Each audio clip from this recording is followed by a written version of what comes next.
Mabuhay ang alyansa! Tignan niyo po ang record ng ating mga kandidato.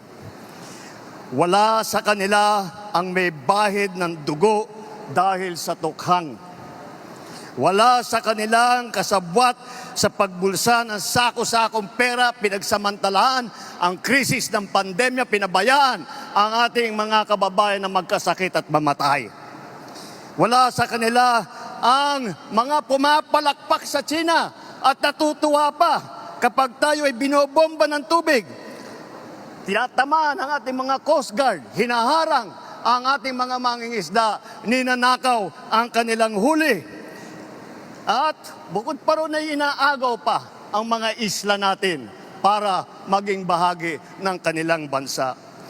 Wala po sa kanila ang tilang sakristan ng isang bulaang propeta na nasasakdal dahil sa pagyurak sa ating kabataan at sa ating kababaihan. Wala sa kanila ang tagataguyod ng pugad ng krimen, ng sentro ng paglalapastangan ng mga kababaihan na mga pogo. Tayo ngayon ay nasa sangandaan ng ating paglalakbay bilang isang malayang bansa.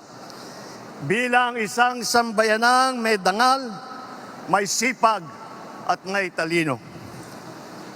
Tayo ba ay papayag na babalik sa panahon gusto ng kung kailan gusto ng ating mga liderato maging probinsya tayo ng China?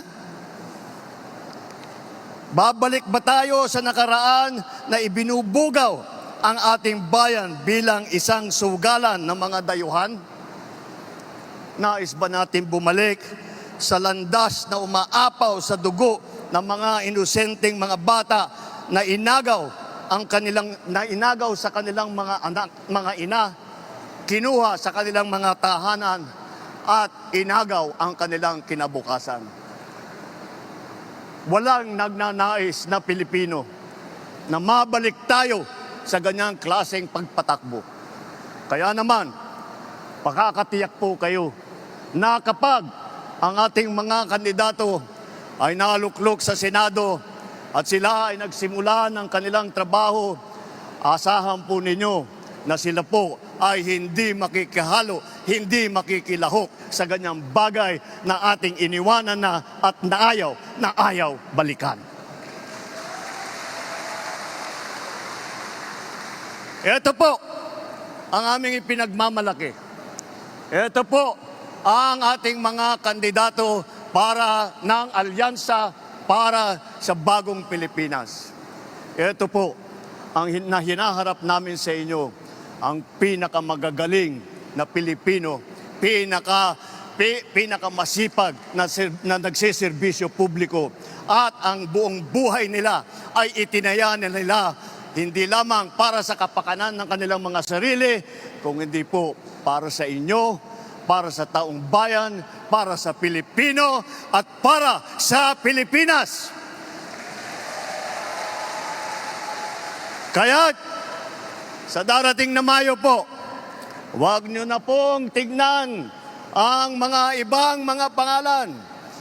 I-shade nyo na po lahat po itong nandito na nasa harap ninyo at gawing nating 12-0 ang ating resulta sa Senado.